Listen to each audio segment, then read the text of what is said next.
Hello everyone, नमस्कार। Start करते हैं आज का सेशन 28 जनवरी। Most important news. Okay, start करते हैं मोटिवेशनल कोट के साथ। ओके, आज का कोट काफी प्यारा है। ओके, लिखा है just one small positive thought in a morning can change your whole day. Okay, मैं हमेशा से बोलता हूँ कि जैसे हम लोगों को हमेशा से सिखाया भी जाता था कि सुबह उठा करिए, भगवान का नाम लिया करिए। ठीक है, भगवान को मेरे दोस्त ग्रेटिट्यूड पे किया करिए कि हाँ हाँ उन्होंने हमें जीवन दिया है।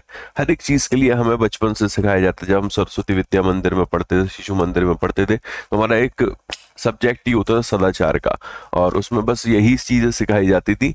उस टाइम शायद उन चीजों का रियलाइजेशन नहीं था, लेकिन जैसे जैसे बड़े होते समझदारी आती है, तो वैसे जीवन में पता चलता है कि उन चीजों का कितना बड़ा अर्थ निकल कर आता है। तो आज जिस चीज के लिए लोग पैसा खर्च करते हैं मेरे भाई, सीखने के लिए, ठीक है, मेडिटेशन के लिए, तमाम चीजों के लिए, वो बचपन से हमें सिखाया जाता है। वही बात होती है, हम उसे सस्टेन नहीं कर पाते। खैर छोड़िए, ये तो सारी एक बातें हैं। लेकिन अभी ये है कि जब जागो तब सवेरा। आज जीवन की शुरुआत अगर आप आज से कर रहे हो, शुरुआत तो काफी पहले हो चुकी है, बेहतर के लिए आज से कर रहे हो, तो सोचिए ये कि कैसे हम पॉजिटिव सोचने की आदत डाल सकते हैं, पॉजिटिव थॉट रखने की आदत डाल सकते हैं। ये भी एक बहुत बड़ा चैलेंज है, पॉजिटिव सोचना, पॉजिटिव थॉट रखना, क्योंकि आपके इर्द गिर्द या आपके अंदर कहीं ना कहीं बहुत सारी चीजें ऐसी भी होती हैं लोगों के अंदर जो नेगेटिविटी के कारण बनती हैं। ओके, या यू कैन नेगेटिविटी भी, दोनों चीज होती है, पॉजिटिव नेगेटिव सब होता है। हम किस चीज को बड़ा मानते हैं, पॉजिटिव को कि नेगेटिव को, ये मायने रखता है। आप पॉजिटिविटी को मानिए, पॉजिटिव को मानिए, पॉजिटिव थॉट रखिए, पॉजिटिव विचार रखिए। स्थिति परिस्थितियां कैसी भी हो वो एक अलग बात है, लेकिन अपना विचार पॉजिटिव रखना बड़ा जरूरी है। परिवर्तन होता है, परिवर्तन संसार का नियम है, हर किसी के जीवन में परिवर्तन होता है। अच्छा है तो मेरे दोस्त थोड़ा तीखा भी आएगा, ठीक है, तीखा है तो मेरे दोस्त मीठा भी आएगा। ये जीवन इसी तरीके से चलता है। तो खुद को पॉजिटिव रखिए, पॉजिटिव विचार रखिए, ऊपर वाले का नाम लेते रहिए। ठीक है, बाकी राधे राधे, जय श्री राधे करते रहिए मेरे भाई। ओके, स्टार्ट करते हैं सेशन को। Good morning, good morning, good morning, good morning, good morning. Okay, so good morning, good morning, good morning. पहला सवाल मेरे भाई, with a good morning. Which insurance company penalized 1 crore was penalized 1 crore by IRDAI for violating outsourcing norms? बताइए, इसका answer करिए मेरे दोस्त, answer करिए इसका, बड़ा इंपॉर्टेंट है।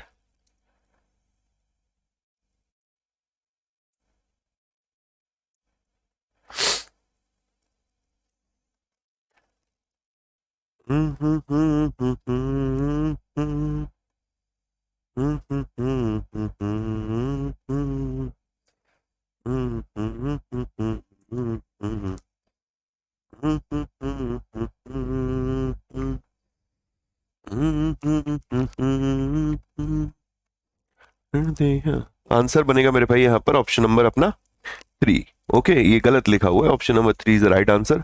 Royal Sundaram general insurance. Okay, royal Sundaram general insurance. अब जरा ध्यान से देखते हैं, कुछ एक कंपनीज जैसे कि अभी न्यूज में रही थी। एक थी आपकी व्हाट्सएप पे। ओके, व्हाट्सएप पे, व्हाट्सएप पे क्यों न्यूज में रहा था? असल में जो एनपीसीआई है, national payment corporation of India है, उसने इसके ऊपर जो लिमिट की एक रेस्ट्रिक्शन थी, यूजर लिमिट की एक रेस्ट्रिक्शन थी, वो रेस्ट्रिक्शन हटा दी है। ओके, अब ये जो यूपीआई यूजर हैं उनको ऑनबोर्ड कर सकते हैं, अब किसी तरीके का रेस्ट्रिक्शन नहीं है। एक कंपनी, इसका नाम है fourth fourth partner energy. Okay, क्या नाम है? Fourth partner energy. इस कंपनी में वर्ल्ड बैंक का भी इन्वेस्टमेंट है, वर्ल्ड बैंक का आईएफसी का भी इन्वेस्टमेंट है। ओके, इसमें एडीबी का भी इन्वेस्टमेंट है, और इसमें एक जर्मन गवर्नमेंट का डीईजी है, इसका भी इन्वेस्टमेंट है। अब इन्वेस्टमेंट का अमाउंट पूछा जा सकता है कि एडीबी का, डीईजी का कितना इन्वेस्टमेंट है, या ओवरऑल तीनों का इन्वेस्टमेंट देखें तो वो है 275 मिलियन यूएसए डॉलर। ओके, 275 लगभग लगभग अगर मैं बोलूं 2280 करोड़ रुपए का ये इन्वेस्टमेंट है। अब इसमें वर्ल्ड बैंक का जो आईएफसी है वो लीड कर रहा है इस कंसोर्टियम को। इसमें इसका इन्वेस्टमेंट है 125, 275 में से 125 इसका हो गया, एडीबी का 100 हो गया, तो बचा कितना? 50, 50 यहां पर डीईजी का हो गया। 50 मतलब 50 मिलियन यूएसए डॉलर है। ओके, एक कंपनी और है, इसका नाम है पावर ग्रिड। क्या नाम है मेरे भाई? Power grid. ओके, तो power grid corporation of India है, इसने अभी एक एग्रीमेंट किया है, एग्रीमेंट किया है। अब क्यों ये एग्रीमेंट किया है? असल में ये एग्रीमेंट भी एक लोन एग्रीमेंट ही है, बट इस लोन एग्रीमेंट को नाम दिया है ग्रीन लोन पैक्ट या ग्रीन लोन एग्रीमेंट। अब ये एग्रीमेंट हुआ किसके साथ है? ये हुआ है एसएमबीसी के साथ। एसएमबीसी का मतलब है Sumitomo Mitsui banking corporation. Okay, Sumitomo Mitsui banking corporation, clear है। अब अमाउंट इंपॉर्टेंट बनेगा 200 million US dollar. Okay, 200 million US dollar, done. एक कंपनी, इसका नाम है गपशप। ओके, आप पूरे टाइम गपशप करते रहते हो कि नहीं करते? अरे सर क्या बात कर रहे हैं, हम तो उसमें सर मतलब धनी है गपशप करने में। तो ministry of consumer affair, okay, कौन सी मिनिस्ट्री की बात हो रही है बेटा? अफेयर मिनिस्ट्री की, कंज्यूमर अफेयर मिनिस्ट्री की। ओके, तो मिनिस्ट्री ऑफ कंज्यूमर अफेयर ने अभी एक मैसेजिंग प्लेटफॉर्म है गपशप मैसेजिंग प्लेटफॉर्म, ओके, इसके साथ समझौता किया था और इसके साथ मिलकर एक web based AI virtual assistant launch किया है। क्या लॉन्च किया है? AI virtual assistant. अब इस एआई वर्चुअल असिस्टेंट का नाम पूछा जा सकता है, इसका नाम है जागृति। ओके, तो कंज्यूमर जो कंप्लेंट फाइलिंग प्रोसेस है उसको सिंप्लीफाई करने के लिए इसको लॉन्च किया गया है। अभी एक कंपनी और न्यूज में रही थी, वो थी आपकी air India. Okay, air India. अब ये एयर इंडिया क्यों न्यूज में रहा था? असल में एयर इंडिया फर्स्ट एयरलाइन है इंडिया का, फर्स्ट एयरलाइन है इंडिया में। क्यों है फर्स्ट एयरलाइन ये? असल में इसने वाईफाई कनेक्टिविटी ऑफर करी है। अगर आप फ्लाइट से जा रहे हैं तो जनरली ये होता है कि इंटरनेट बंद हो जाता है, आप इंटरनेट यूज नहीं कर पाते हैं। ओके, तो यहां पर ये कह रहे हैं कि जो डोमेस्टिक फ्लाइट होंगी, ओके, डोमेस्टिक फ्लाइट होंगी, वहां पर आप इजीली मेरे दोस्त करंट अफेयर्स देख पाओगे। तो इनसे मेरी बातचीत काफी समय से चल रही थी, फाइनली ये लोग एग्री हो गए थे आप लोगों के लिए। ओके, एक और याद रख सकते हैं, मिया, Cosmea. Okay, Cosmea financial holding. Okay, Cosmea financial holding, इसको अभी सेबी की अप्रूवल मिल गई है। किस लिए सेबी की अप्रूवल मिली है? म्यूचुअल फंड बिजनेस से शुरू करने के लिए। ओके, कॉस्मिया फाइनेंशियल होल्डिंग को सेबी की अप्रूवल मिली है म्यूचुअल फंड बिजनेस से शुरू करने के लिए। आगे बढ़ते हैं, अगला सवाल, which country has recently been certified malaria free by the WHO? किस देश को अभी मलेरिया फ्री डिक्लेयर किया गया है डब्ल्यूएचओ के द्वारा? डब्ल्यूएचओ के द्वारा किस देश को मलेरिया फ्री डिक्लेयर किया गया है? कुछ लोगों को हंसी आती है, मजाक लगता है मेरी बात है। I am a very serious teacher, मैं मजाक नहीं करता। मेरी काफी टाइम से बात हो रही थी आप लोगों का। आप अगर किसी मतलब मेरे दोस्त ट्रेन से जा रहे हो, ट्रेन में इंटरनेट नहीं है, बता देना मेरे भाई, बातचीत कर लूंगा। वो अलग बात है कि वो कितने दिनों में मानेंगे, 2 साल 5 साल 10 साल में, लेकिन मैं बातचीत कर लूंगा। तुम्हारे लिए इतना तो कर सकता हूं मैं।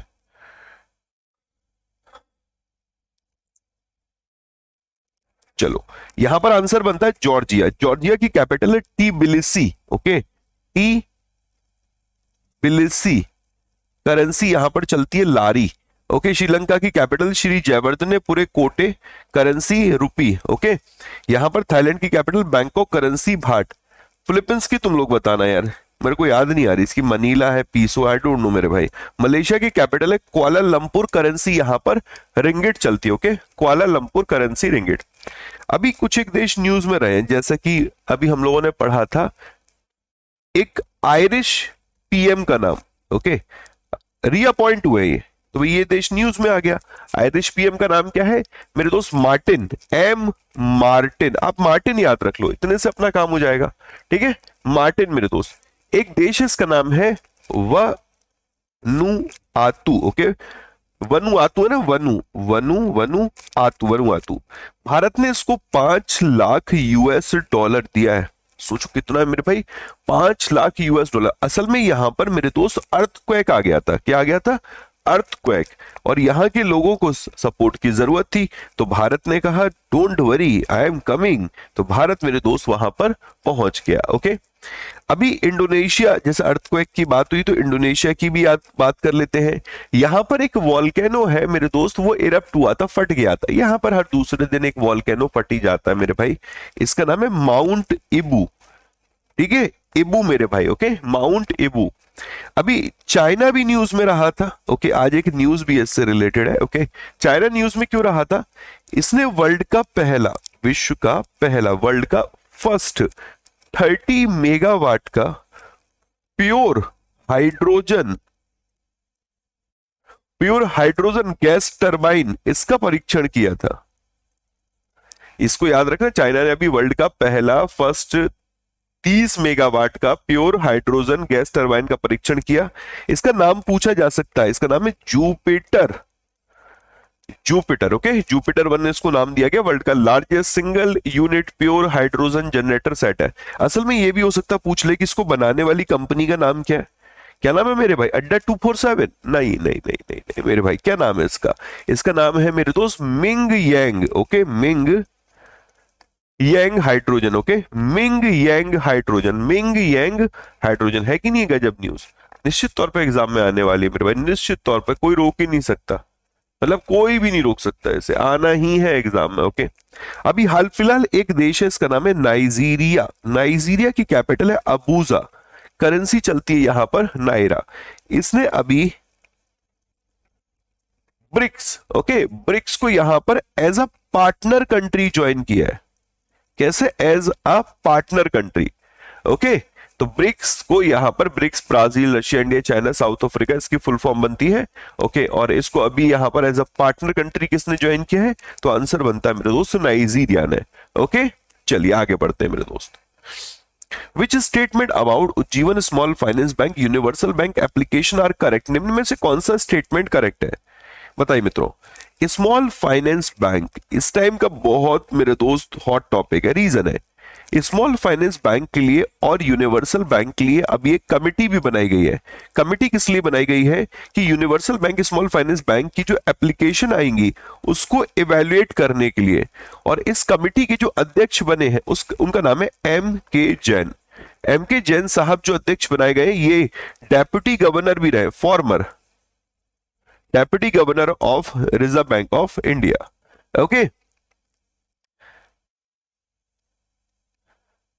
सर, मेरे घर पे नहीं है, मैं घर की बात ही नहीं कर रहा, मैं सिर्फ वहां की बात कर रहा हूं, हवाई जहाज की, ट्रेन की, ट्रांसपोर्टेशन में इंटरनेट नहीं है तब कांटेक्ट मी। घर वर के लिए नहीं मेरे भाई, उसके लिए मैं तुम्हें सरकारी कर्मचारी बना तो रहा हूं, नौकरी लग जाएगी मेरे भाई। तुम इंटरनेट अपने यहाँ लगाना, पड़ोस के यहाँ लगाना, पड़ोसन के यहाँ लगाना, पड़ोसी के सबके यहाँ लगाना, ठीक है। फिर यहां पर आप बोल रहे हो बी करेक्ट है, बी मतलब 1 3 4 करेक्ट है। चलो देख लेते हैं। तो जीवन स्मॉल फाइनेंस बैंक के बोर्ड ने अप्रूव कर दिया है कि वो अप्लाई कर रहे हैं आरबीआई के पास for universal bank license. This is correct. Bank must have minimum net worth of rupees 1500 crore, ना ना ना 1000 करोड़ मेरे भाई। ओके, तो ये अपना इनकरेक्ट हो गया। It must maintain gross NPA ratio less than and equal to 3%, net NPA ratio less than equal to 1% in the last 2 financial year. This is correct. Bank must have a scheduled status. Yes, this is correct. 5 year का satisfactory performance होना चाहिए। This is correct. तो 1 3 4 आप लोगों को तो सब आता है मेरे भाई। सुबह सुबह क्यों परेशान हो रहे हैं? आप लोगों को तो सब आता है, सब पहले से योग्य हो मेरे भाई आप लोग, ठीक है। तो इसका कंटेंट कल मैंने लिख के बताया था, आज लिखा हुआ लेकर आया हूं। शेड्यूल्ड स्टेटस होना चाहिए, सेटिस्फैक्टरी ट्रैक रिकॉर्ड होना चाहिए, ओके, 5 साल तक काम किया होना चाहिए। बैंक का जो शेयर है स्टॉक एक्सचेंज में, रिकॉग्नाइज स्टॉक एक्सचेंज में लिस्टेड होना चाहिए मेरे भाई। ओके, मिनिमम जो नेटवर्थ है वो 1000 करोड़ होनी चाहिए at the end of previous quarter, ठीक है। और इनका जो CRAR रिक्वायरमेंट पूरा चलना चाहिए। स्मॉल फाइनेंस बैंक के लिए 15% रिक्वायर्ड है। जो नेट प्रॉफिट होना चाहिए लास्ट 2 फाइनेंशियल ईयर में। Gross NPA ratio less then और इक्वल टू मेरे दोस्त 3%। Net NPA ratio less then और इक्वल टू 1% होना चाहिए लास्ट 2 फाइनेंशियल ईयर में, ठीक है मेरे भाई। डन। चलिए आगे बढ़ते हैं। अगला सवाल, which organisation signed MOU to strengthen cooperation between mutual fund industry of India and Indonesia? कौन सी 2 संस्थाओं ने यहां पर MOU समझौता किया है?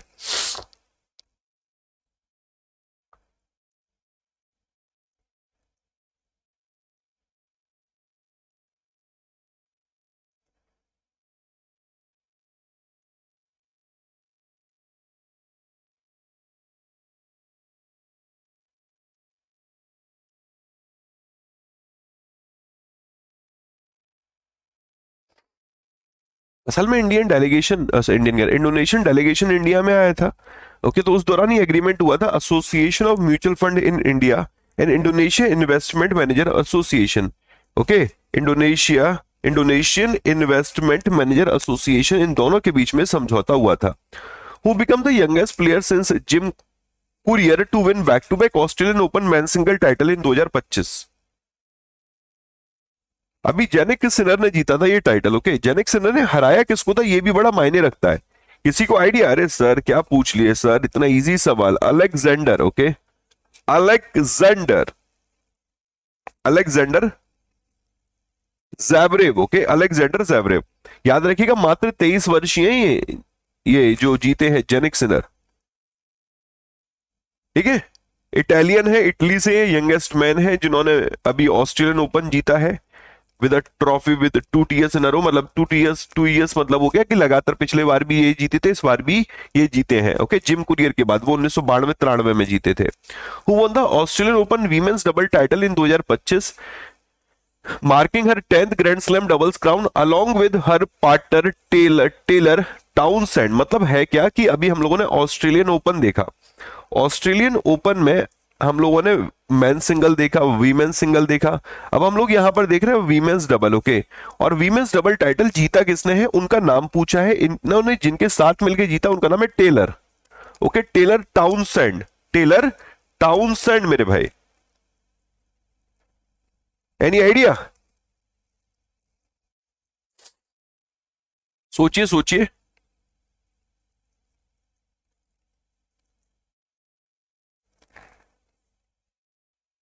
तेनु काला चश्मा जचदानी जचदानी मेरे मुखड़े पे, किसका गाना है ये?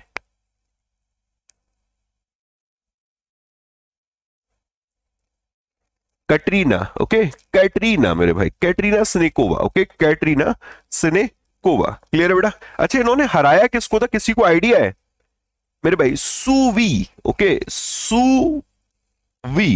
और सुवी के साथ एक और थी, सुवी तो चाइनीज ताइपी की थी, एक लतविया की थी, जेलेना। ओके, तो सुवी और जेलेना को हराकर इन्होंने ये टाइटल अपने नाम किया था। अगला, which pioneering cardiac surgeon credited with the performing India's first heart 1975 में देश की पहली जो हार्ट बाईपास सर्जरी रही थी उसके लिए इनको क्रेडिट दिया जाता था। कार्डिक सर्जन थे और इनका निधन हो गया। पद्मश्री अवार्ड 1991 में इनको नवाजा गया था। ओके,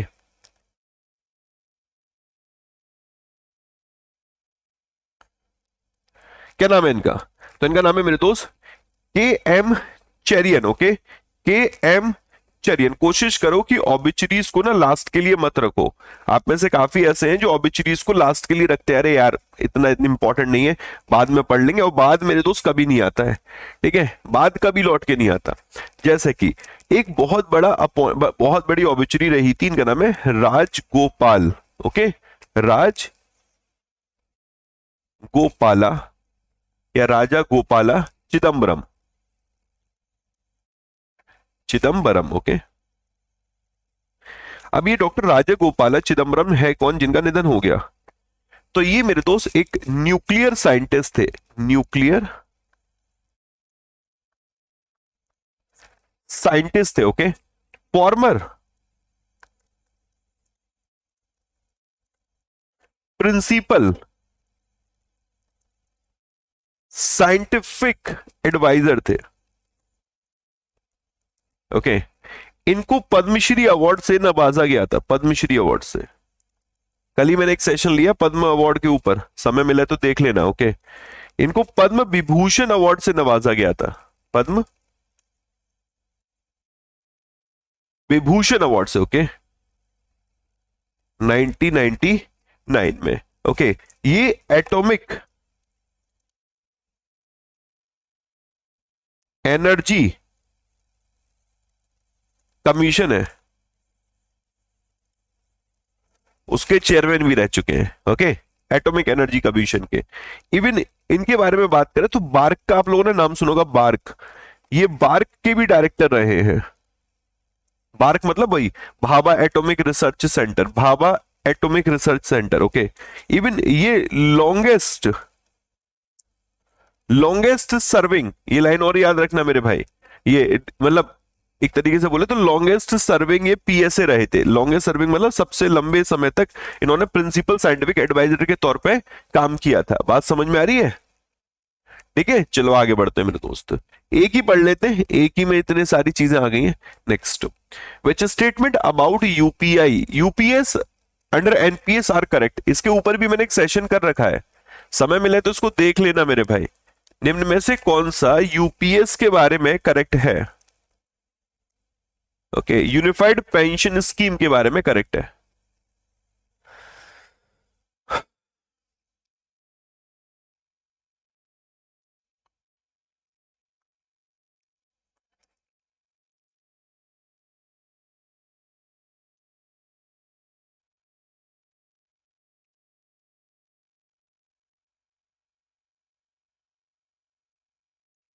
सी के साथ जा रहे हो? सी में मतलब बोल रहे हो 1 2 4। आप कह रहे हो UPS will take effect from 1 April. चलो ठीक है। Could benefit 23 lakh employ. Okay fine, 1 अप्रैल से लागू होगा, इतनों को लगभग बेनिफिट कर सकता है ये। It is available to the government server. हाँ जी, ये गवर्नमेंट सर्वेंट के लिए है जिन्होंने ज्वाइन किया ऑन और आफ्टर 1 जनवरी 2004। हाँ जी, with one time switch from NPS to UPS. एक टाइम का स्विच भी दिया है एनपीएस से यूपीएस को। ये भी करेक्ट, ये भी correct. Government contribution is raise to 18.5%। Correct है मेरे भाई। While employ contribution remain 12%। ये भाई क्या है? ये आपका 12% नहीं है, इसका आंसर क्या होगा? ये 10%। Okay, state government can opt for UPS for their employ. हाँ जी, ये करेक्ट है। तो 1 2 4 1 2 4 1 2 4, यानी मेरे भाई ऑप्शन नंबर सी अपना करेक्ट बनेगा। ओके, नेक्स्ट बेटा। Which statement about Padma award 2025 are correct? Padma award 2025 के बारे में निम्न में से कौन सा करेक्ट है? कल ही पढ़ा है मैंने कि पद्म अवार्ड दिए जाते हैं, 3 कैटेगरी होती है, पद्म विभूषण, पद्म भूषण, पद्मश्री। ओके, इस साल जो अवार्ड टोटल अनाउंसमेंट हुआ है, पहले तो तुम आंसर कर दो फिर बताता हूं मैं।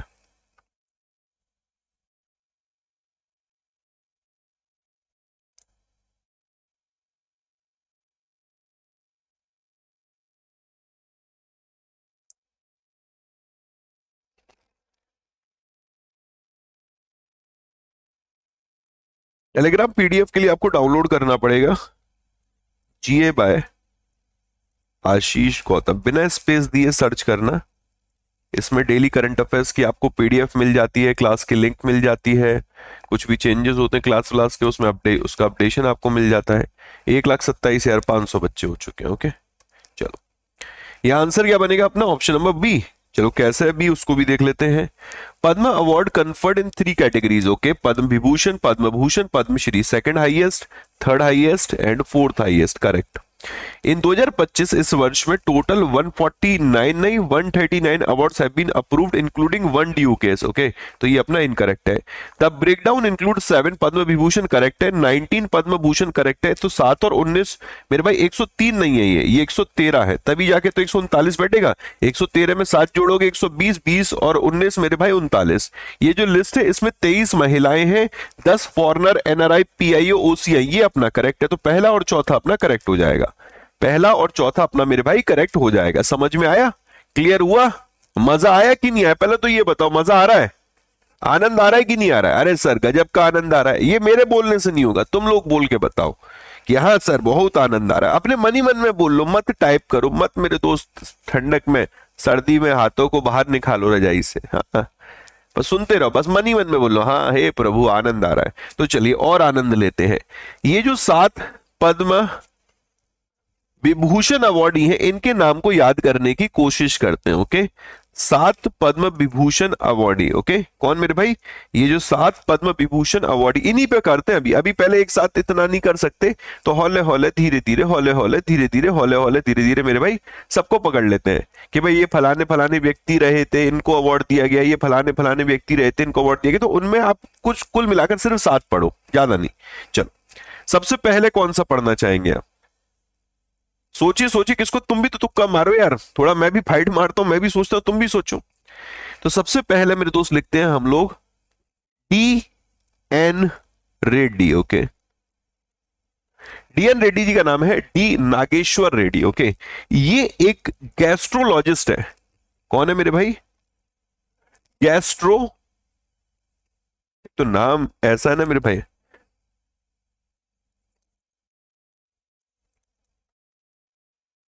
ठीक है, आई होप सब सही लिखा हो मेरे भाई मैंने।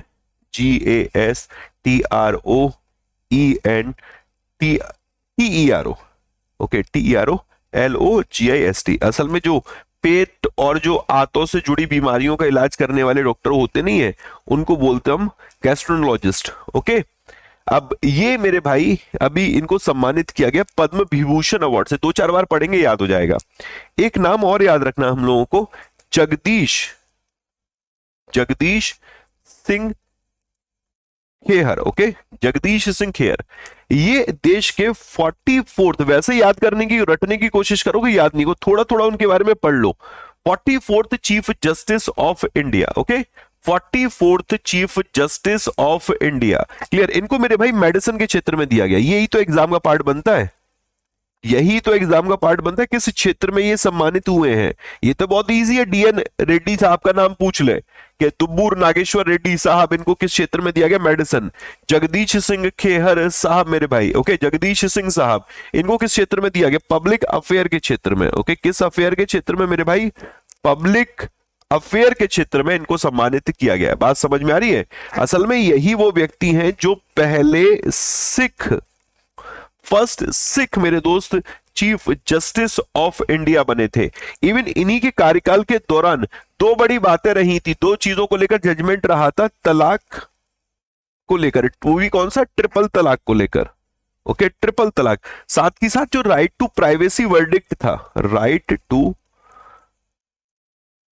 प्राइवेसी वर्डिक्ट था, वो इन्हीं के टाइम के दौरान रहा था। Okay, right to privacy verdict. अभी तो दो ही हुए हैं, तीसरा नाम कौन है, तीसरा नाम है मेरे भाई KR लेखिया, या फिर रजनीकांत लाखिया, या फिर मेरे भाई कुमुदनी। ओके, कुमुदनी रजनीकांत लाखिया, इनका नाम जरूर याद रखना मेरे दोस्त। ये एक कथक डांसर थी, एक कोरियोग्राफर, कथक मतलब थी क्या, है मेरे भाई, कथक डांसर। बात समझ में आ रही है? एक नाम और बड़ा है मेरे दोस्त, L Subramaniam. Okay, Subramaniam, L Subramaniam. L Subramaniam साहब एक इंडियन भारतीय वायलिन वादक थे। Okay, violinist.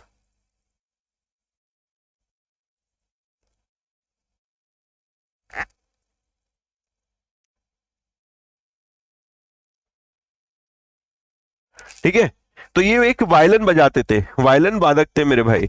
ओके, आपने शाहरुख की मूवी में देखा होगा, शाहरुख भाई कहा ज्यादातर वायलिन बजाते हैं। ठीक है, आगे बढ़ते हैं। एक नाम था MT वासुदेवन नायर। ये वो बता रहा हूं जिनको मरणोपरांत सम्मानित किया गया पद्म विभूषण अवार्ड से। ओके, MT वासुदेवन नायर साहब। ठीक है, अब इनके बारे में आप याद लिख सकते हैं, ये एक ऑथर थे, स्क्रीन प्ले राइटर थे, स्क्रीन प्ले राइटर थे मेरे भाई, फिल्म डायरेक्टर थे। इनका निधन हो गया। ठीक है भाई, अभी मैं कैटेगरी भी बता दूंगा सबकी। एक नाम और है Osamu Suzuki. Okay, Osamu Suzuki. अब ओसामू सुजुकी कौन थे, तो नाम ही में लिखा हुआ है, सुजुकी मोटर के मेरे दोस्त कॉरपोरेशन के ये चेयरमैन, सुजुकी मोटर कॉर्पोरेशन के चेयरमैन। ओके, एक नाम और मेरे दोस्त, ये सब पोस्ट्यूमसली है, मरणोपरांत। बिहार कोकिला, इनका नाम है शारदा सिन्हा। शारदा सिन्हा बिहार कोकिला के नाम से हम लोग इन्हें जानते हैं। ओके, बिहार कोकिला बोलते हैं या बिहार की कोयल इनको बोलते हैं। ठीक है, ये छठ जो गीत होते थे, जो विवाह गीत होते थे, उनके लिए इनको जाना जाता, folk and classical singer. Okay, Indian folk and classical singer. Clear है भाई? तो शारदा सिन्हा जी को आर्ट के क्षेत्र में सम्मानित किया गया है, आर्ट के क्षेत्र में। ओसामू सुजुकी को ट्रेड एंड इंडस्ट्री के क्षेत्र में, ट्रेड एंड इंडस्ट्री के क्षेत्र में। MT वासुदेवन नायर साहब को लिटरेचर एंड एजुकेशन के क्षेत्र में। ओके, ये नाम बड़े इंपॉर्टेंट बनेंगे मेरे भाई, ये कैटेगरी भी बड़ी इंपॉर्टेंट बनेगी। ठीक है, और DN रेड्डी साहब को मेडिसिन के क्षेत्र में सम्मानित किया गया, जगदीश सिंह खेर साहब को पब्लिक अफेयर के क्षेत्र में। ओके, इसके अलावा ये जो K रजनीकांत लेखिया है, ओके, और ये जो L सुब्रमण्यम साहब है, लक्ष्मी नारायण सुब्रमण्यम, इन दोनों को मेरे भाई आर्ट के क्षेत्र में सम्मानित किया गया है। मतलब ये सोचिए 7 में से 3 तो आर्ट के क्षेत्र में ही है। बात समझ में आ रही है? ठीक है, मजा आया, समझ में आया, क्लियर हुआ, रिवीजन हुआ? देखो बड़ा जरूरी है, पद्म अवार्ड से एग्जाम में क्वेश्चन हर साल बनता है। ये सोचो अगर 6 एग्जाम में तो 6 क्वेश्चन सेट हो गए, 8 एग्जाम है साल में तो 8 एग्जाम को 8 क्वेश्चन सेट हो गए। हर एक एग्जाम में एक क्वेश्चन है, ये मत सोचो कि एक ही नंबर का पेपर में आएगा, एक नंबर का एक पेपर में आएगा। अगर आप 6 पेपर दे रहे हो तो 6 क्वेश्चन सेट हो गए, तो इस पर थोड़ा ध्यान देने की जरूरत है आपको मेरे भाई। चलो आगे बढ़ते हैं, अब थोड़ा हम लोग करंट अफेयर। अच्छा मैं लिख के भी लाया था, अरे आशीष उल्लू है तू भाई। ये लिखा तो है सारा मेरे दोस्त। ठीक है, किस किस क्षेत्र में इनको सम्मानित किया गया, कितने लोगों को सम्मानित किया गया, सारी चीजें आगे बढ़ते हैं।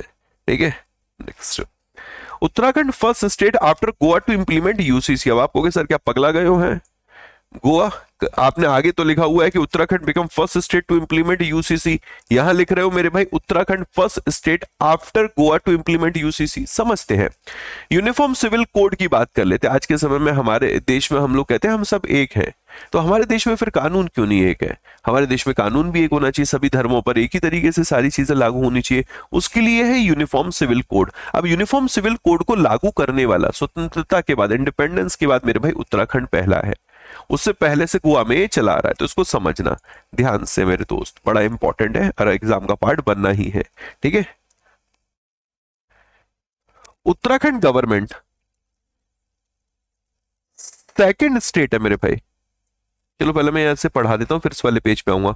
उत्तराखंड पहला स्टेट बन गया implement UCC civil code, Uttarakhand become first state जिसने कि यूनिफॉर्म सिविल कोड को लागू किया है। 27 जनवरी से ये लागू हुआ है। ओके ठीक है, यूनिफॉर्म सिविल कोड एक प्रपोजल था इंडिया में जिसमें कि कहा गया था कि जो पर्सनल लॉ है, जो रिलीजन के बेसिस पे, कस्टम के बेसिस पे, ट्रेडिशन के बेसिस पे, या हम लोग कह सकते हैं धर्मों के आधार पर, हिंदू धर्म का अलग है, मुस्लिम धर्म का अलग है, सिख का अलग है, अलग अलग अलग सबके अपने अपने पर्सनल लॉ है, उदाहरण के तौर पे बोल रहा हूँ।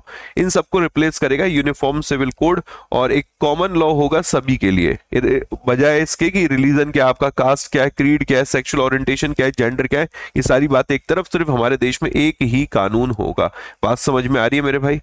तो उत्तराखंड की बात करते हैं, ये यहां पर सेकंड स्टेट है, सेकंड स्टेट है देश में जिसने कि इसको इंप्लीमेंट किया है, और फर्स्ट है स्टेट है टू इंप्लीमेंट यूसीसी।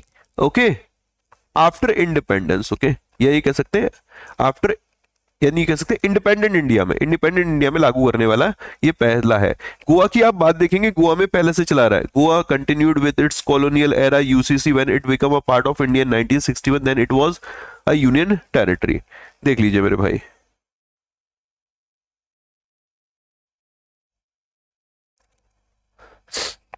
पढ़ लीजिए इसको। हरे राम, जय जय Shri Radhe. Done.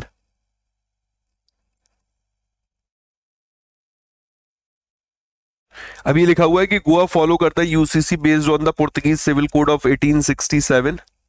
The Goa Daman and administration act 1962 permitted करता है इसको retain the colony era civil code, जिससे कि ये तब से चला रहा वहां पर। तो क्या कितनी शानदार न्यूज है मेरे भाई, क्या पूछ नहीं सकता एग्जामिनर यहाँ से। ठीक है, धुआं धुआं कर देगा मेरे भाई। ठीक है, मतलब इतना टफ क्वेश्चन बना देगा मेरे भाई। ठीक है, और इजी भी बना सकता है। नेक्स्ट, वैसे अगर हम लोग कहें तो हमारे देश में पहला स्टेट है यही, इंडिपेंडेंट इंडिया।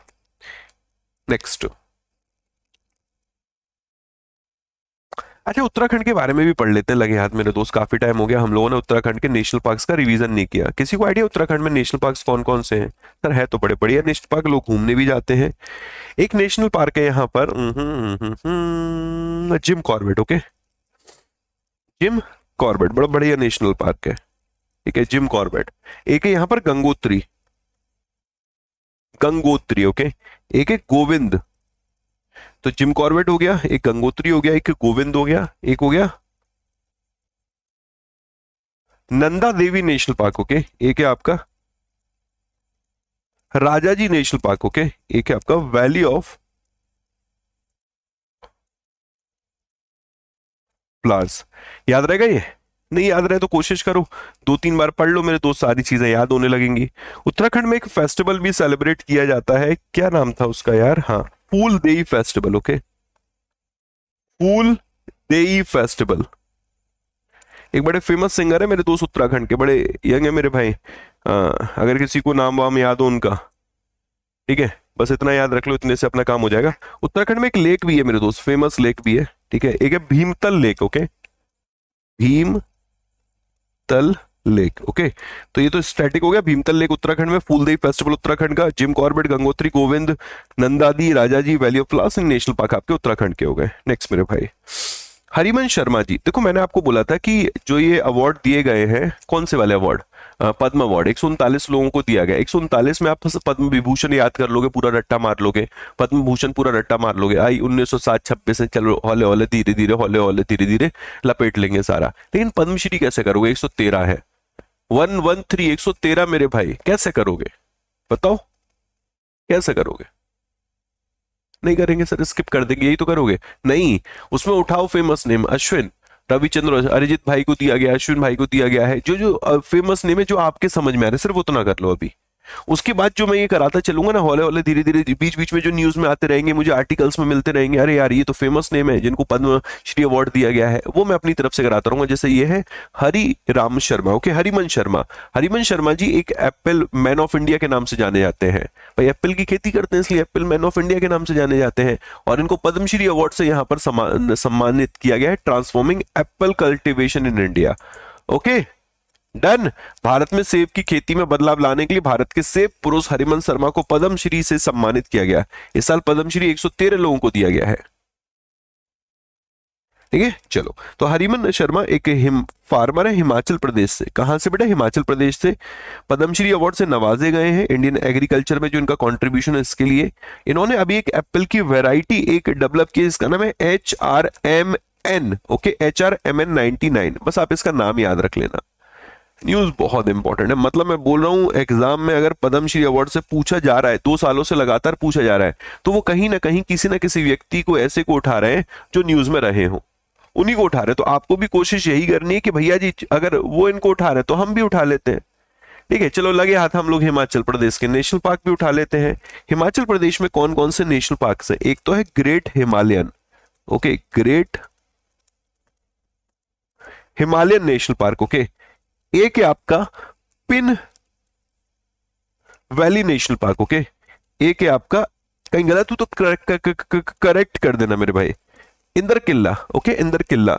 एक है आपका खीर गंगा। ओके, एक है आपका सिंबल 12, ठीक है। तो हिमाचल प्रदेश के great Himalayan, Pin valley, Inder Kila, Kheer Ganga, Simbal 12, यही तो है। एक फ्लो में याद रखना, एक फ्लो में मेरे भाई, great Himalayan, Pin valley, Inder Kila, Kheer Ganga, Simbal 12, ये सारे नेशनल पार्क्स आपके कहां पर है? उत्तराखंड में लोकेटेड है। क्लियर है भाई, है ना?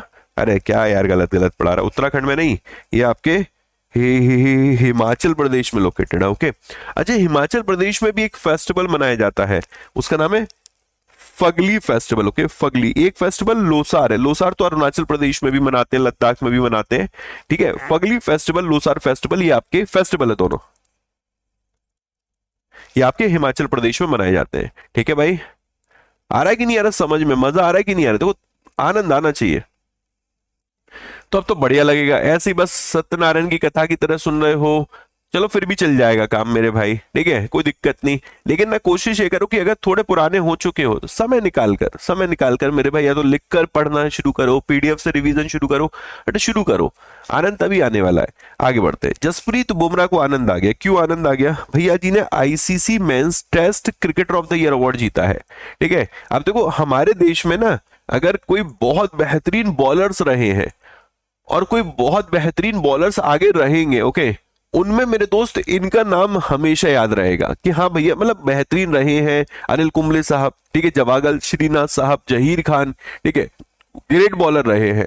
उसमें एक नाम कपिल देव साहब, उसमें मेरे भाई यहां पर अब एक नाम उस सुर्खियों में सबसे टॉप पर जो जाता हुआ दिख रहा है वो है Jasprit Bumrah, one of the great bowler in India in world. Okay, और लाजमी था ICC men's test cricketer of the year बनना, क्योंकि टेस्ट में उन्होंने 2024 में एक बेहतरीन बॉलिंग करी है। ऑस्ट्रेलिया के अगेंस्ट में बॉर्डर गावस्कर ट्रॉफी एक तरफा बंदा लड़ रहा था, ठीक है, एक तरफा। हाल खैर एक अलग बात है कि इंडिया नहीं जीता, ठीक है, लेकिन यह है कि जसप्रीत बुमराह को ICC men's test cricketer of the year award दिया गया है। ओके, आना एग्जाम में, ठीक है। Jasprit Bumrah ICC men's test cricketer of the year 2024 leading wicket taker रहे थे इस फॉर्मेट में। 2024 में उन्होंने 71 विकेट लिए हैं। इवन उनसे पीछे इंग्लैंड के गुस एटकिंसन है। ओके, गुस एटकिंसन उन्होंने 52 विकेट लिए थे इस साल में। तो भाई दूर दूर तक कोई नहीं है, दूर दूर तक, मतलब उनके पास में कोई दिख ही नहीं रहा है, ठीक है। नेक्स्ट, बुमराह की बात करते हैं। फोर्थ इंडियन बॉलर है जिन्होंने 70 से ज्यादा टेस्ट विकेट लिए एक साल में। इससे पहले रविचंद्र अश्विन, अनिल कुंबले साहब, कपिल देव साहब ये कारनामा कर चुके हैं। ड्यूरिंग दिस पीरियड, इसी 2024 के दौरान इन्होंने 200 टेस्ट विकेट भी अपने पूरे कर लिए और 12th इंडियन है इस मार्क तक पहुंचने वाले। बात समझ में आ रही मेरे भाई? डन। हिमाचल में फगली बोलते हैं। ओके, बाकी के 10 लोग सिर्फ मजे करने गए थे। यस, गुड, ठीक है। इधर आजा मेरे भाई। स्मृति मंदाना की बात करते हैं। वो ICC test cricketer of the year, she is ODI cricketer of the year. Okay, इन्होंने भी बहुत शानदार बैटिंग करी है 2024 में। Smriti Mandhana ICC women's ODI cricketer of the year चुनी गई हैं। इन्होंने 747 रन बनाए थे 13 इनिंग में across 2024। Okay, Smriti Mandhana ICC women's ODI cricketer of the year, याद रहेगा। एक ओवर में, हाँ, टेस्ट में एक ओवर में हाईएस्ट रन का रिकॉर्ड भी बुमराह के नाम ही है। हाँ जी, हाँ जी, हाँ जी, ठीक है। आगे बढ़ते हैं। तो आईसीसी मेंस टी20 cricketer of the year Arshdeep Singh, इनका नाम कैसे भूल गए हम। टी20 cricketer of the year Arshdeep Singh. Okay, तो सरदार जी को मेरे भाई टी20 क्रिकेटर ऑफ द ईयर चुना गया है। आईसीसी वीमेंस टी20 cricketer Amelia Kerr. Okay, Amelia Kerr, ये नाम जरूर याद रखना। ICC umpire of the year Richard Illingworth. Okay, Illingworth. ICC men's associate cricketer of the year, जो एसोसिएट टीम है मेरे भाई, जैसे एक तो कंट्री होती है, जैसे आप आईसीसी में अगर देखेंगे तो मेंबर कंट्री भी है, एसोसिएट कंट्री भी है, तो उसमें उन्हीं के जो क्रिकेटर होते हैं उनको बोलते हैं associate cricketer of the year Gerhard. Okay, Gerhard. और ICC women's associate cricketer Esha. बस एक एक नाम पकड़ लो, कौन सी खीर खानी है इनके मेरे भाई, पूरे नाम याद करके। ICC emerging men's cricketer of the year Kamindu Mendis. ICC emerging women cricketer of the year Annerie. Okay, Annerie. आगे, ICC men's ODI cricketer of the year Azmatullah. अगर आप याद हो, अफगानिस्तान को अगर फेवरेट मानते हो, अफगानिस्तान को इसलिए भी हम लोग फेवरेट मानते हैं, वो ऐसी टीम को हरा देती है जिनको हम मेरे तो हारता हुआ देखना भी चाहते तो बड़ी खुशी होती है, ठीक है। तो अफगानिस्तान का ये क्रिकेटर बड़ा बढ़िया है मेरे भाई, उमर जई, ठीक है। ICC women ODI of the year cricketer Smriti Mandhana. ICC men's T20 test cricketer of the year Jasprit Bumrah. अब आपको सब ये पढ़ने पड़ेंगे, सब याद हो जाएगा, इतना लोड लेने वाली बात नहीं है। 3 तो इंडियन ही है ना, 3 तो इंडियन ही है मेरे भाई, तो उसमें तो कोई दिक्कत आई नहीं रही है ना। बाकी सारे में कर लेंगे मेरे भाई, क्या दिक्कत है, सब हो जाएगा, टेंशन नहीं लेने का। आगे बढ़ते हैं। पृथ्वी ने ऑस्ट्रेलियन डीप टेनिस चैंपियनशिप अपने नाम की, इसको समझते हैं।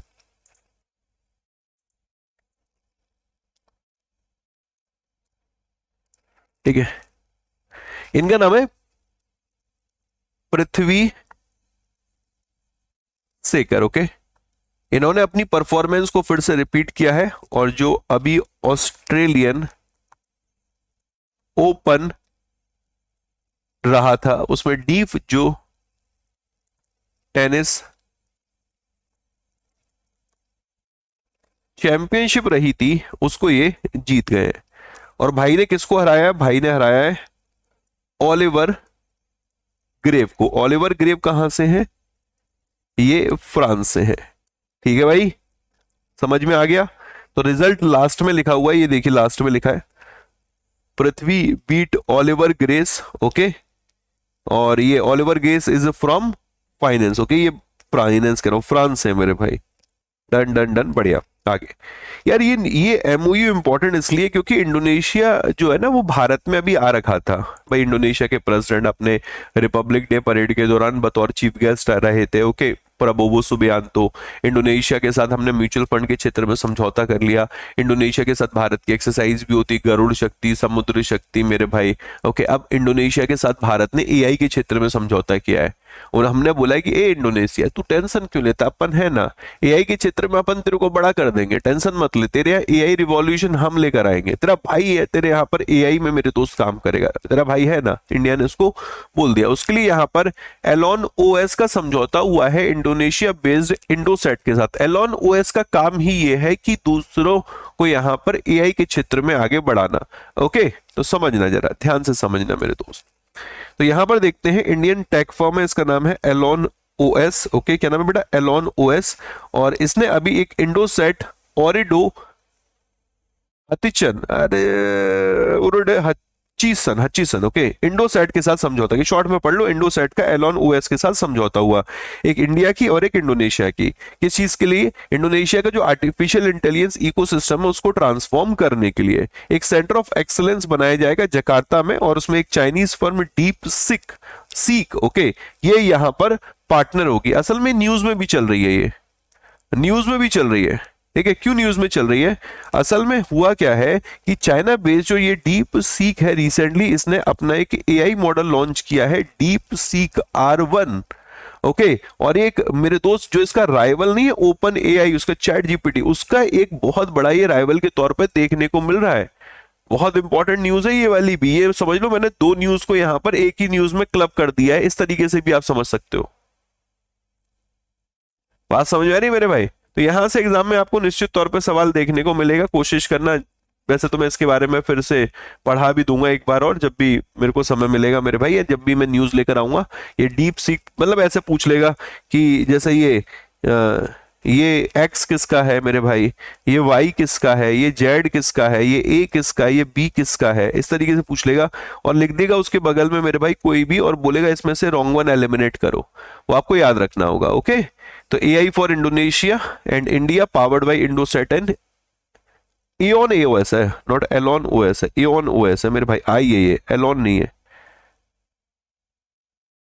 ठीक है, AIONOS। ओके, नेक्स्ट इस न्यूज को देखिए है क्या है। असल में ये न्यूज में जब मैं पढ़ रहा था तो उसमें एक वर्ड यूज किया गया था, this project is a part of national green hydrogen mission, national green hydrogen mission. तो मेरे लिए ये ज्यादा इंपॉर्टेंट हो गया। इसमें हुआ क्या है, टमो का मतलब है टाटा मोटर्स और आईओसी का मतलब है इंडियन ऑयल कॉर्पोरेशन। इन दोनों ने कहा है कि ये जो ट्रक आपको दिख रहा है ना, इस ट्रक को हम लोग लॉन्च करने जा रहे हैं। लेकिन ये ट्रक है किसका, ये है हाइड्रोजन इंटरनेशनल कंब्यूजन इंजन मेरे दोस्त। मतलब कि आज के समय में हम अलग अलग सोर्सेस ढूंढ रहे हैं, रिन्यूएबल एनर्जी पे हम लोग कंप्लीटली स्विच करना चाहते हैं। तो आप देखेंगे हम लोग आज के समय में इलेक्ट्रिक व्हीकल ईवी को कितना प्रमोट कर रहे हैं। हम पेट्रोल और डीजल की गाड़ियों को यूज ही नहीं करना चाहते, अब हम हाइड्रोजन पे भी स्विच करना चाहते हैं। तो नेशनल जो ग्रीन हाइड्रोजन मिशन है उसका ये प्रोजेक्ट पार्ट है। बात समझ में आ रही है। ये ट्रक लॉन्च करने जा रहे हैं मेरे भाई टाटा मोटर्स और इंडियन ऑयल कॉर्पोरेशन। ये जो पायलट रन होगा ये 12 से 18 महीने का होगा, ठीक है। और ये जो पायलट रन चलेगा कहां पर चलेगा, तो ये जो जमशेदपुर कलिंगनगर मुंबई अहमदाबाद मुंबई पुणे जो रूट होगा वहां पर ये पायलट रन चलेगा। ओके, अब ये प्रैक्टिकली चेक कर रहे हैं क्या ये हाइड्रोजन जो इंटरनल कंब्यूजन इंजन है, ठीक है, रिफ्यूलिंग इंफ्रास्ट्रक्चर है देश में, क्या ये प्रैक्टिकली पॉसिबल है कि नहीं है।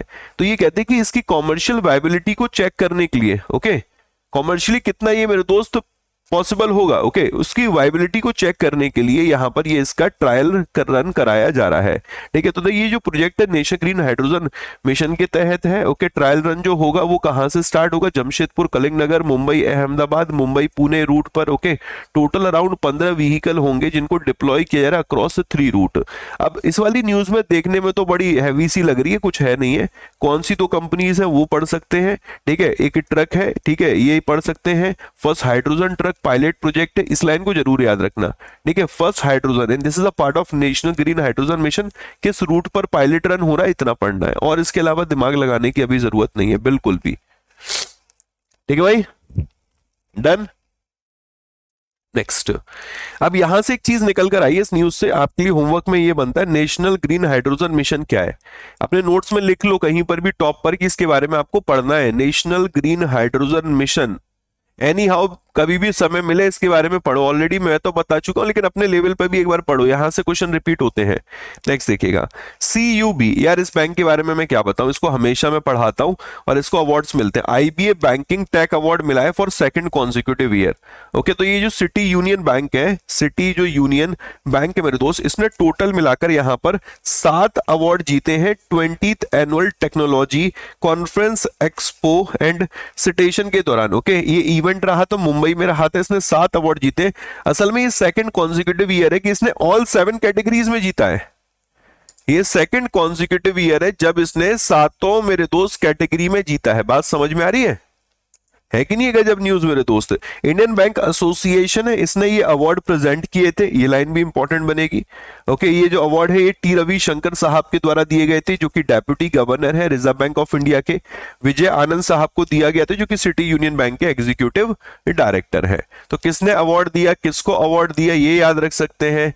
ठीक है, किस इवेंट के दौरान अवार्ड दिया गया ये याद रख सकते हैं। आई होप मेरे भाई क्लियर होगा। नेक्स्ट, आरबीआई ने यहां पर दिल्ली बेस्ड एक एवियम इंडिया हाउसिंग फाइनेंस है, उसके बोर्ड को सुपरसीड कर दिया। सुपरसीड करने का मतलब है कि हटा दिया है। हटाने का मतलब यहां पर यह है कि अब इसको कोई और चलाएगा। भाई बोर्ड से समझ में आ गया था कि कुछ तो गड़बड़ चल रही है, बोर्ड सही से काम नहीं कर रहा है, इसके चलते यहां पर मेरे दोस्त इस बोर्ड को हटाया गया। और बोर्ड को हटाने का मतलब ही यहां पर यह है, क्लियर शब्दों में समझ लीजिए। एक सेकंड रुकिएगा।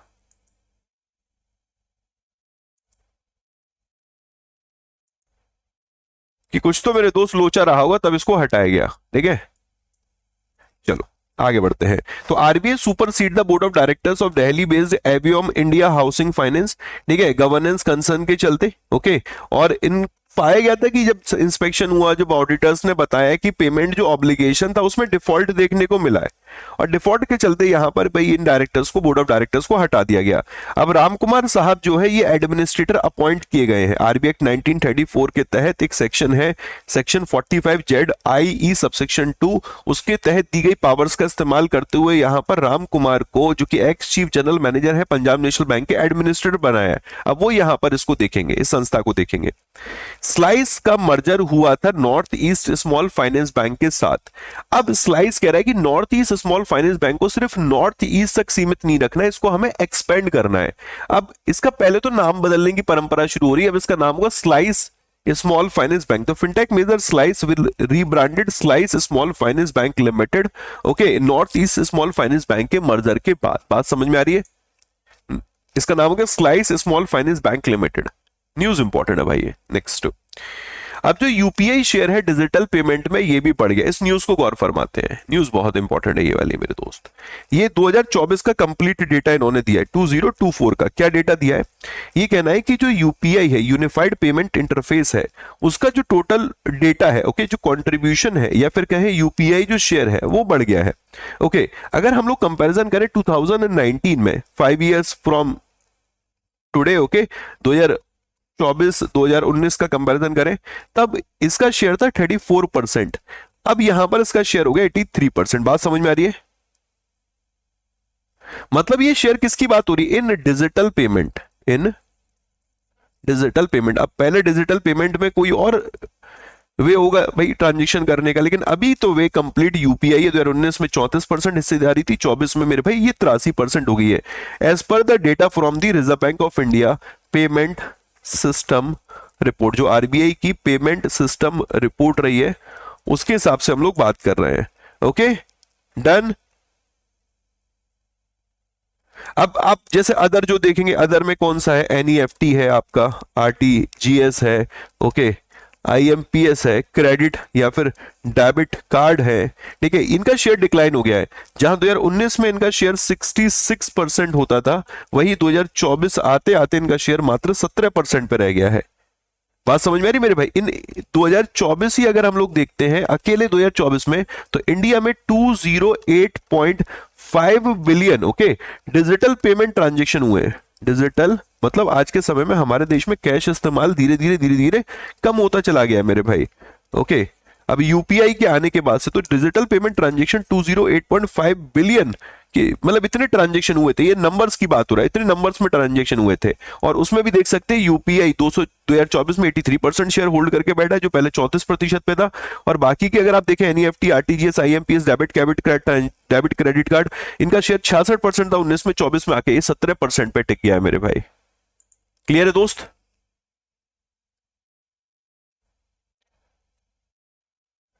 है कि नहीं गजब न्यूज दोस्त?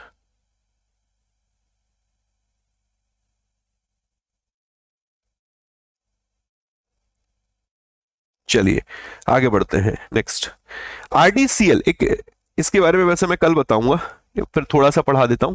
रेजिडेंशियल मॉर्गेज बैक्ड एक सिक्योरिटाइजेशन कंपनी है, इसको एनएचबी के द्वारा सेटअप किया है, इसको सर्टिफिकेट ऑफ रजिस्ट्रेशन मिल गया है, ठीक है, काम शुरू करने के लिए आरबीआई से। कैसे काम करता है ये कल मैं बताऊंगा, लेकिन अभी के लिए इस न्यूज को समझते हैं कि आरबीआई ने अभी एक सर्टिफिकेट ऑफ रजिस्ट्रेशन दे दिया है एक संस्था को, इसका नाम है आरएमबीएस डेवलपमेंट कंपनी लिमिटेड। अब ये जो आरएमबीएस डेवलपमेंट कंपनी लिमिटेड है, ये नेशनल हाउसिंग बैंक है, इसके द्वारा सेटअप की गई एक कंपनी है। ओके, और ये एक स्टैच्यूटरी बॉडी, एनएचबी जो अपना स्टैच्यूटरी बॉडी है, बाय एक्ट बना, ये तो यार हर कोई जानता है, नहीं जानता तो ये ऑल इंडिया फाइनेंशियल इंस्टीट्यूशन हमारे देश में 5 है, उनमें से एक नेशनल हाउसिंग बैंक है, उसके द्वारा इस आरडीसीएल इस संस्था का निर्माण किया गया है और इसको अब आरबीआई से सर्टिफिकेट ऑफ रजिस्ट्रेशन मिल गया है। इसकी जो पेड अप कैपिटल है वो 500 करोड़ रुपए है, इसका रजिस्टर्ड ऑफिस मुंबई है और कंपनी अपने जो ऑपरेशन है वो मार्च 2025 में शुरू करने जा रही है। सर पढ़ा दो सर, आप फिर भूल जाते हो। नहीं भूलूंगा मेरे भाई, डोंट वरी, टाइम पर क्लास शुरू कीजिए। ओके ओके मुस्तारी जी, ओके मुस्तारी जी, बिल्कुल। तो ये रहा ओवरऑल सेशन, आई होप आपको बढ़िया लगा होगा मेरे भाई। ओके, समय निकालकर आप वॉरियर प्रो ज्वाइन कर सकते हैं, इसमें आपको 5 बैचेस मिलते हैं, current affairs, financial awareness, static GK, special current affairs MCQ batch, monthly current affair batch, सारे बैचेस मिलते हैं। 1562 का रहता है 12 महीने के लिए, बट अभी भी ऑफर में आपको 1349 का मिल रहा है 24 महीने के लिए, आप ज्वाइन कर सकते हैं, कोड यूज कर सकते हैं Y168। ओके, टेस्ट गुरु में 2-2 टेस्ट सभी के लाइव हो चुके हैं, टोटल 8 टेस्ट लाइव हो चुके हैं। तो मेंस की प्रिपरेशन मेरे दोस्त अभी से शुरू करिए। जीए की आप टेस्ट गुरु ज्वाइन कर सकते हैं, टेस्ट गुरु स्पेशली एसबीआई क्लर्क और पीओ के लिए है। इसमें आपको 15 एसबीआई क्लर्क के टेस्ट, 15 एसबीआई पीओ के, तो मतलब 15 गवर्नमेंट स्कीम के 20 स्टेटमेंट करंट अफेयर्स टेस्ट मिल रहे हैं, जाकर इन्हें ज्वाइन कर सकते हैं। ये सब आपको मिलेगा 279 में, सेम कोड है Y168। बाकी जिनको महापैक लेना वो महापैक में एनरोल कर सकते हैं, बैंक महापैक, महापैक प्लस में। बैंक महापैक उनके लिए जो बैंक और इंश्योरेंस की तैयारी कर रहे हैं, आप बैंक और इंश्योरेंस की तैयारी कर रहे हैं तो बैंक महापैक है। बैंक इंश्योरेंस के साथ रेगुलेटरी बॉडी की तैयारी करते हैं, आरबीआई ग्रेड भी, नाबार्ड से भी, सिडबी, तो बैंक महापैक प्लस है। अभी इन पे भी ऑफर चल रहा है, सेम कोड आप